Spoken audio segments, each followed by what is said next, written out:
سلام از استودیوی مرکزی رادیوی آزادی. در 15 دقیقه دیگر شما را با اخبار تاجیکستان و جهان آشنا می‌کنیم. نخست نگاهی می‌اندازیم به سرخط چند گزارشی برنامه امروز 3 اکتبر. بحث مرزی نهایی شد. تاجیکستان و قرقیزستان به یک سند امضا گذاشتند که برخی آن را تاریخی و حل کننده می‌نامند. درک کردند که با راه زوری با استفاده از سلاح حل کردن مشکلی به ضرر همه هست.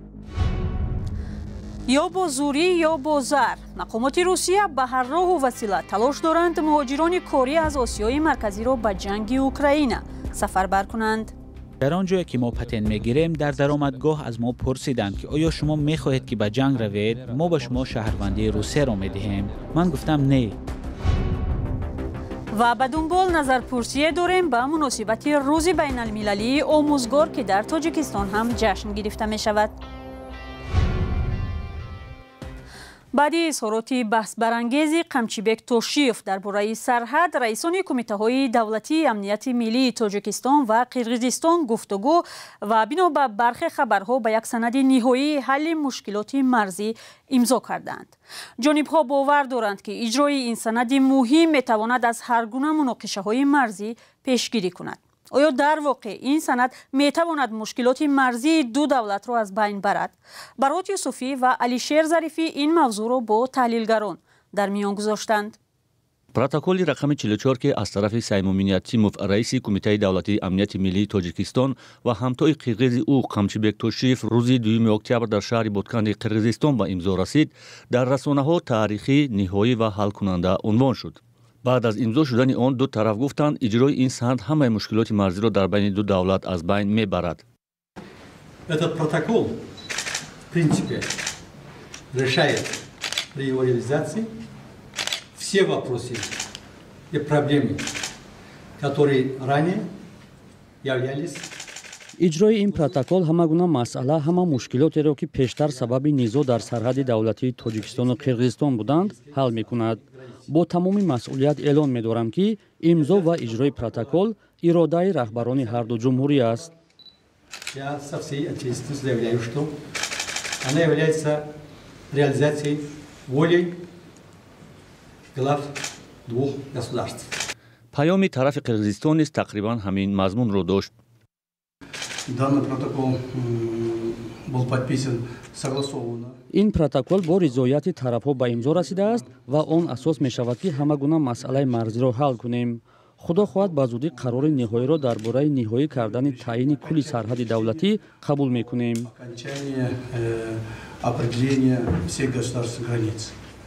نقطه‌ای که باعث بحث گشت این بود که یک روزنامه‌نگاری نزدیک به رئیس کمیته دولتی امنیت ملی قرقیزستان در فیسبوک نوشت طرف تاجیکستان از همه دعواهای مرزی خود دست کشیده است، هرچند رسما جزئیات حجت نو آشکار نشده است. کارشناسان تاجیک امیدوارند که آن می‌تواند بر منفعت هر دو جانب باشد. خیلی خوب باید درک سازیم که تاجیکستان هیچ وقت 100% اجرا شدن دعواهای خودش را انتظار نیست. البته تاجیکستان با گذشته تیار است و تاجیکستان تنها میخواست که قرقیزستان هم با گذشته آماده باشد و اگر حاضر بعد واخوری‌های پی در همی رهبریت کشورها به همین گذشته هر دو طرف آماده شده باشند، این یک قدم به پیش است. به نظر عبدالملک قادیروف کارشناس تاجیک، امضای این سند شاید یکی از خواسته‌های ابرقدرت‌های غرب باشد که در پی ملاقات سران کشورهای آسیای مرکزی در چارچوب 5+1 انجام شده است. امروز که منطقه در یک مرحله قرار دارد که بازی بزرگ به قول اسنا شروع شده است و ابرقدرت‌های دنیا کوشش میکنند که این منطقه را به خود جلب کنند، آسودگی و آرامی و متحدی منطقه میتواند که به نفع جمهوری هایی که در این منطقه هستند بازی کند و از همین سبب است که هم جانب قرقیزستان و هم جانب تاجیکستان درک کردند که با راه زوری با استفاده از سلاح حل کردن مشکلی به ضرر همه هست، نه فقط به ضرر این دو کشور همسایه بلکه به ضرر تمام منطقه هست. اما کارشناس تاجیک ایده‌های نورغازی انورقلوف روزنامه‌نگار نزدیک به قمچیبک توشیف را درباره دست کشیدن تاجیکستان از دعواهای مرزیش یک حیله سیاسی برای آرام کردن جامعه داخلی قرقیزستان نامید و افزود: فکر نکنم که تاجیکستان تا به اون درجه ضعیف باشد که از بحر پارچه‌های زمین خود دست کشد و بازم تاکید میکنم که این خبرسازی ها تنها به خاطر بلند بردن آبروی راهبریت امروزی قرقیزستان در داخل کشور است. از تقریبا 1000 کیلومتر سرحد تاجیکستان و قرقیزستان بیش از 300 کیلومتر آن دقیق نشانه گذاری نشده است. بحث هم بر سر آب و چراگاه و زمین‌هایی است که دو طرف خود را صاحب آن می‌حسابند. در اوج این بحث‌ها وزیر کارهای خارجه تاجیکستان سیراج‌الدین مهریدین اظهار داشته بود که طرف مقابل 2110 کیلومتر مربع از قلمرو تاجیکستان را غصب کرده است. قرقیزستان در پاسخ ناحیه‌های مرغاب و جرگتال را قلمروهای بحثناک اعلام کرده بود.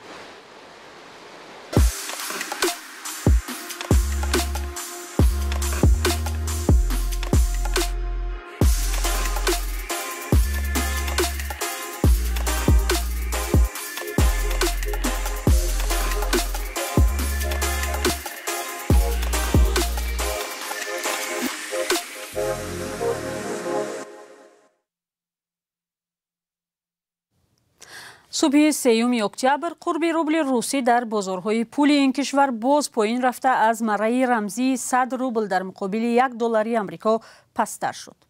انتقال پول به بیرون و کاهش ذخیره ارز خارجی سببگار این وضع دانسته شده است. بار اخیر در ماه اوگوست وقتی $1 به 100 روبل برابر شده بود، بانک مرکزی روسیه فوراً فایز قرض بانکی را تا 12% بالا برده چاره‌های ایلاوگی حفظ قرب پول ملی روسیه را پیشنهاد کرده بود. پایین و بالاروی قرب روبل روسیه در تاجیکستان هم یک موضوع مهم است، چون هزارها مهاجر تاجیک مبلغ خود را با روبل به وطن می‌فرستند. برنامه را با گزارش‌های دیگر ادامه می‌دهیم. وزیر دفاع روسیه گفته است کشورش نقشه اعلان سفربری ایلاوگی برای شرکت در جنگ را ندارد. این در حالی است که مقامات روس تاکنون تلاش‌ها را برای جلب زادگان آسیای مرکزی به جنگ اوکراین ادامه می‌دهند و سر و صداها در رابطه با دیگر باره اعلان شدن موبیلیزاسیون زیاد بود. با گفته مهاجران در این اواخر حتی با آنها زنگ زده و شهروندی روسیه را پیشنهاد می‌کنند. همچنین فشارها برای مجبوران گرفتن شناسنامه روسی نیز از سوی مقامات روس زیاد شده است. شهلای گلخواجه گزارش دارد. آنها به من از رقم نامعلوم زنگ زده شهروندی روسیه را پیشنهاد کردند. پیشتر چنین نبود. حالا وضع تغییر یافته است، زیرا اگر مهاجر شهروندی را قبول کند به جنگ فرستاده می شود. این مهاجری که در روسیه کار میکند میگوید هفته گذشته برایش طریق تلفن پیشنهاد گرفتن شهروندی را کردند. این مرد به شرط افشا نشدن نامش برای صحبت روزی شد. تفتیش سراسری مهاجران در روسیه از آخر ماه می امسال شروع گردیده تا هنوز پایان نیافته است. پلیس آنها را از کوچه و محل کار و خانه هایشان بازداشت میکند. مقامات حفظی حقوق قهوه‌خانه و مسجدها، تالارهای ورزشی، کارگاه و خوابگاه مهاجران را تفتیش نموده دهان نفر آنها را با خود میبرند. آنها را دست به کتف یکدیگر در یک صف قطار میگذارند. مرد و زن را همین گونه جمع میکنند. گویا جنایتکاران خطرناک را از محبس بیرون میآورند. حقوق انسان پایمال میشود. مهاجران مهنتی میگویند این عملهای پلیس با یک هدف انجام داده میشوند. بعض زادگان آسیای مرکزی روی راست پیشنهاد میکنند که شرطنامه حربی را امضا نمایند و یا با فریب آنها را به این کار وادار میکنند. در آنجایی که ما پتن میگیریم در درآمدگاه از ما پرسیدند که آیا شما میخواهید که به جنگ روید؟ ما به شما شهروندی روسیه را میدهیم. من گفتم نه. ولادیمیر پوتین 21 سپتامبر سال 2022 در روسیه بسیج یا سفربری نسبی اعلان نمود. در پی آن صدها هزار شهروند روسیه این کشور را ترک کردند. حالا کرمل برای جلب مهاجران به جنگ از اصولهای گوناگون فشار استفاده میکند. مثلا ویتنامی ها و خیتایی ها نیز هستند. آنها مثل قرقیز ها، ازبک ها و تاجیکان که دولت و حکومت ضعیف دارند زیر فشار قرار نمیگیرند، زیرا مهاجرانی که در اینجا زندگی میکنند هنگام مشکلی مجبور میشوند که شناسنامه گیرند. پژوهش‌ها نشان می‌دهند که هر پنجمین دعوت شده بعد کمتر از 2 ماه سفربری به جنگ هلاک شدند. بنابر گزارش‌ها زادگان آسیای مرکزی به خط اول جنگ فرستاده می‌شوند. من به باررسانی مشغولم. وقتی یک موتورسیکل را به جوانی بردم، اون نقل کرد که 1 سال در جنگ بود. من از او پرسیدم که آیا در آن جایها با شما از قرغیزها و ازبک‌ها و تاجیک‌ها بودند؟ او گفت نه، تنها روس‌ها بودیم. ما را به آن منطقه‌هایی که جنگ‌های شدید جریان دارند نمی‌فرستند. او در مرکز جنگ نبود. سیاست مقامات روسیه چنین است. به آنجا پیش از همه بوریتی‌ها و مهاجران را می‌فرستند که شناسنامه روسی دارند. ҳукумати русия эълон кард ки аллакай 300 000 нафар довталабона бо артиш шартнома бастанд. қарор аст то соли нав 120 000 нафари дигарро ҷалб намоянд. ба гуфтаи хадамоти истихборотии бритониё, мақомоти русия аз моҳи майи соли 2023 ба таври фаъол муҳоҷиронро аз осиёи марказӣ ба ҷанг ҷалб мекунанд. ба онҳо сабукӣ дар гирифтани шаҳрвандӣ ва маблағи калон ваъда шудааст. бинандагони азиз, агар шумо ҳам дар бораи даъвати иҷбории муҳоҷирон ба ҷанг хабар ё аксунаворе доред ё мехоҳед аз назари шумо дигарон ҳам огоҳ бошанд, ба баҳсҳо дар зери ин ва гузоришҳои дигари озодӣ дар шабакаҳои иҷтимоӣ ҳамроҳ шавед. 5 октябр рӯзи ҷаҳонии омӯзгорон аст. ҳамасола дар тоҷикистон ҳам бахшида ба ин рӯз муаллимонро табрик мегӯянд. назарҳо ба кори омӯзгорон дар ҷомеа гуногун аст. бархе заҳмати онҳоро бо маоши кам қаҳрамонӣ медонанд ва бархе ҳам барои олуда шудани ин касб бо фасод танқид мекунанд. аммо ҳоло аз он хоҳем гуфт ки то куҷо мардум аз омӯзгори аввалини худ, касе ки ба онҳо хатту савод омӯхт, ёд доранд. дар робита ба ин савол ва умуман вазъи омӯзгорон пурсише дорем дар хатлон. муаллими аввалимон аким у даври союз буд. Мартулеза Зариповна мегам, ҳозир ҳаста неста гуфташон. Абрам ки набуд. Бар синфу. То синфи ами таҳмина Абрам ки набуд.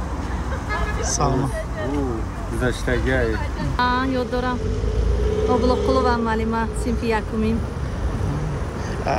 апаҷон дар бораи ҳамин омӯзгорҳо рӯзи 5 идоран, ҳамин шумо чӣ гуфтанӣ? омӯзгорҳои хай табрик мекунам, ҳамеша сиҳат саломат бошанд, ба мо дарси адаб омӯхтагиам, хай саломат бошанд, ҳамеша сарбаланд бошанд. Апаҷон дар ёмон хӯндагием. муаллимо холов ҷамолдин ном дошт. муаллим беҳтарин буданд. муаллим мо холаи хатича мегуфтанд. در مکتب ابتدایی میخوندیم. وقت با رحمتی دوش لگه خونسال بود. آموزگار در جامعه ما یک موقع خیلی بلند و خاصه دارند، چون که بیهوده نگفتن که حق استاد از پدر بیش است، چون که استاد از پدر در پیش است. نشون چی یاد دارید از معلمتون؟ ای معلمون چی یاد داریم؟ خیلی تربیت داد، تعلیم داد، نشون چیزا را نشون داد. این معلم‌ها رنگی معلم‌های پیش دانش خوب دارن؟ نه، برای که فرزندای من هم دانش ندارن. وقتی که ما معلم‌ها در طلبه بودیم درس می‌خوندیم سخت می‌خوابیم. معلم‌ها را پسند نمی‌کنن، گوش نمی‌کنن دو جان. فهمیدی؟ معلم‌ها را رنگ همین طلبه چیز می‌کنن. برای هم بسیار مکتب‌ها دمیرم نگاه می‌کنم که معلم چه خیلی. باید معلم ای طلبه فرقش باشه. نه که نه سودوتایی. من میخوام که همه معلمای چه خیلی که پیش بود همه خیلی شود طلبه ها معلم را حرمت کنه، همچون پدر مادر. اکنون پیشتر کمتر استروگیتر بودن ده اکنون آموزگارا خیلی حاضی هم گنده نه میشه نه سازی هم. سر از فردا ثبت نام برای شرکت در لاتاری گرین کارت یا کارت سبز امریکا آغاز می شود. در این باره سفارت امریکا در تاجیکستان خبر داد.